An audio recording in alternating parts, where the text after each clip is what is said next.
بلا وقت ضائع کیے خوشی کا موقع ہے جن اعتراضات کو ہمارے دلوں میں ڈالنے کی امید رہتی کوشش کر رہی ہے. اللہ کا فضل و کرم ہے, احسان ہے کہ ایسی ہستیوں کو اللہ نے ہمارے سروں پر سایہ بنائے رکھا ہے جو ہمارے دلوں کو تسکین فراہم کر سکے اور ان شکر و شبہات کا ازالہ کر سکے.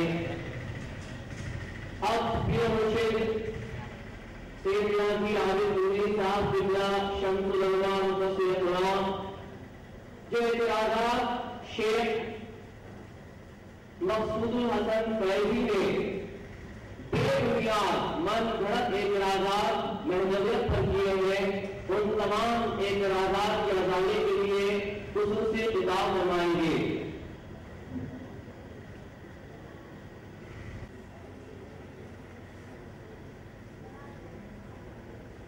تبارک و تعالی فی کلامہ القدیم والفرقان العظیم. اعوذ باللہ من الشیطان الرجیم. بسم اللہ الرحمن الرحیم. فمن كان على بينة من ربه يتلوه شاهد منه ومن قبله كتاب موسى إماما ورحمة أولئك يؤمنون به إلى آخره. وقال مقام آخر الرحمن علم القرآن خلق الإنسان علمه البيان. صدق اللہ العظیم. اما بعد، مشیر کرام، فقراء کرام،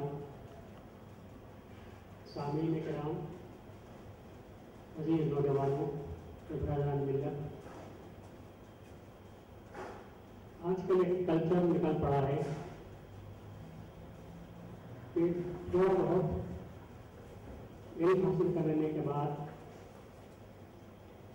ہر عالم یہ اپنی ذمہ داری سمجھنے لگا ہے کہ محدودیت کے تعلق سے کچھ نہ کچھ زہر افشانی کی جائے. چاروں طرف سے آج کل محدودیت کے بارے میں امام سیدنا سید محمد جون پوری، مہدی معود، امر اللہ، مراد اللہ، خلیفۃ اللہ علیہ السلام کے تعلق سے قلم برسائی کو اپنی ذمہ داری سمجھنے لگے ہیں، فرض سمجھ کر ادا کرنے کی کوشش کر رہے ہیں. اہل قلم جو جن کو نام نہاد اہل قلم کے نام سے یاد کرتا ہوں، وہ چند کتابوں کو نکال رہے ہیں، زبان والے اپنی تقریریں کر رہے ہیں اور ان کا مقصد محدودیت کو بدنام کرنا ہے. اور یہ چند دنوں سے کچھ زیادہ ہی ہو چکا ہے. یونیورسٹی کی کتاب لکھی ہے، کچھ دن کی ذہن افشانی کی گئی ہے.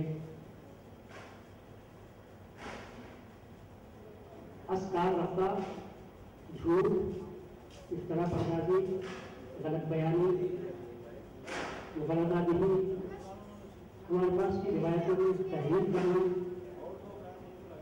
اصل فارسی عبارت کو چھپا دینا، اس کو غلط ترجمہ کرنا، اور لوگوں کے نظروں میں ہم کو مدعو کرنے کی جس قدر بساط حد کوشش کی جا سکتی ہے وہ کوشش کر رہے ہیں، جن کی کوئی بنیاد نہیں ہے.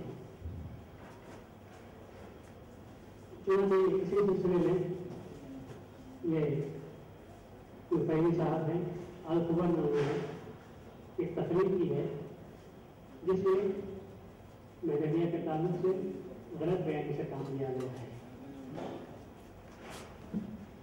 ان کا ڈولپن کو آپ سب محسوس کرتے ہیں. آپ شہر حیدرآباد میں رہتے ہیں، بنگلور میں بھی یہ کام ہو رہا ہے کہ جب علماء کا اجلاس کرتے ہیں تو سارے کے سارے علماء اپنے بھائیوں کی پوری قوت لگا کر سیکھ کر ایک بات پیش کرتے ہیں کہ آج کا زمانہ ترکوں میں اور مسلکوں میں تفریق پیدا کرتے ہوئے بٹ جانے کا نہیں ہے، بلکہ ہم سب کو چاہیے کہ ایک پلیٹ فارم پر آ جائیں، امت میں باہر رکھ کے سب کو اپنے سامنے پیش کریں. सुनने में बड़ा अच्छा मालूम होता है, लोग मुतासर होते हैं। लेकिन जब उनसे पूछा जाता है कि क्या ये बात सिर्फ कहने के लिए है, दूसरों को सुनाने के लिए है, या कुछ भी उस पर अमल कर सकते हैं?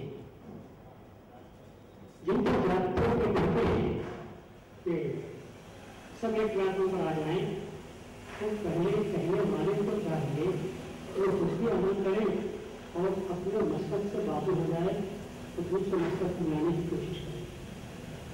दूसरों के मस्तक वालों को ताकत, विदेशी, खालिद इस्लाम खराज देकर क्या उनको अपने लिए जोड़ा जा सकता है? जब तक एहतराम नहीं किया जाता उस वक्त तक बात आगे बढ़ने वाली नहीं है।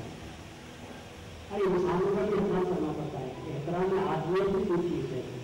अगर एक फिरका है, एक मसलक है, तो वो अपने पास बुनियाद रखता है, किताब हदीस की बुनियाद पर बात करता है।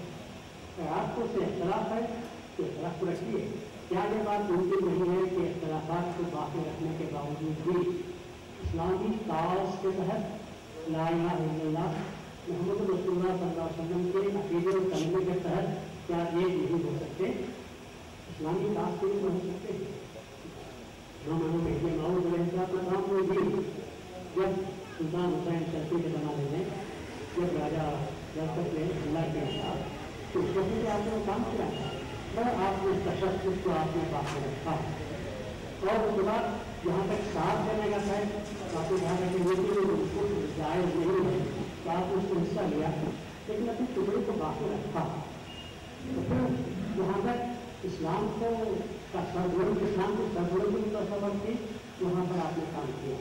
तो काम करने का तरीका ये होता है कि दूसरे का एहतराम किया जाए और उसके साथ साथ इस मकसद के इस्लामी काज के लिए आप काम करना चाहते हैं तो उसके लिए अगर हम दूसरों का ताउन हासिल करने की कोशिश की जाए तो ठीक है। सबसे पहले तो चाहिए रसूलुल्लाह सल्लल्लाहु अलैहि वसल्लम ने जब सूद मना किया तो आपने कहा कि आज के बाद से जिस तरह वाजिब लगा सूद है वो सब का सब आज के बाद मेरे पाँव में चले गए, पाँव करे बड़े देखा। उसके बाद आपने कहा वो ये कहा मैं अपने खानदान में कुरैश के ये सदर सुल्तान थे, उनके जिन लाजिम लगा सूद दूसरों पर है सबसे पहले मैं उनको अपने पाँव से रोक देता हूँ। तो इब्तदा रसूलुल्लाह ने फरमाई तो दूसरों में पैदा हुआ, दूसरे भी आगे सकते हैं। हम अपनी जगह पर सही दूसरे गलत तो फिर मिल जाओ, मतलब है कि तुम अपने तशद्दुद को खत्म कर दो, अपनी हक़ानियत को खत्म कर दो और हमारे पास आकर मिल जाओ तो वो तरीका गलत है। पुराने मुस्लिम से भी ये तरीका गलत है और अमली हैसियत से भी, सियासी अमली हैसियत से भी जो ये हरदों में पाई जाती है तो उसमें वाहिदा के तसव्वुर को पेश करना चाहिए। ये बात गलत है, किसी को सिवाय झूठ के धोखा नहीं दे और किसी नाम से भी याद नहीं किया जा सकता। मेरे मालूम अलैहिस्सलाम की बेशक क्यों हुई, अल्लाह ताला के पेश नजर क्या बात थी, इसको कुछ तारीख के आयत भी आप सामने रखिए तो आपको पता चलेगा कि तारीख क्या है। रसूलुल्लाह सल्लल्लाहु अलैहि वसल्लम खातून और खुलफाए राशिदीन के बाद रसूलुल्लाह सल्लल्लाहु अलैहि वसल्लम के ताल्लुक से हमारा पूरा क्या है इसको भी आप देने की जरूरत है। लोग खामखा की बातें बयान करते हैं कि हम रसूलुल्लाह सल्लल्लाहु अलैहि वसल्लम को खातून नबीय्यीन ही मानते हैं, कुरान की बताया जा चुकी है। तो मेरे माहौल इस्लाम को जब मज़हब किताबुल्लाह फरमाया है तो इस सूरत में किताबुल्लाह की किसी भी एक आयत से रूबरदानी का सवाल ही पैदा नहीं होता। तो जब ये बात है कि खातून नबी हम मानते थे, लेकिन उसके बाद मुख्तलिफ रिवायतों से खामखा एक बात को लोगों के सामने बयान करना और उन पर तोड़ने की कोशिश करना ये बददियानती और तहरीर के सिवा इसको और किसी नाम से याद नहीं किया जा सकता। जब हमारा अक़ीदा है तो रसूलुल्लाह सल्लल्लाहु अलैहि वसल्लम खातून नबी है, हमारा अक़ीदा है तो खुलफाए राशिदीन का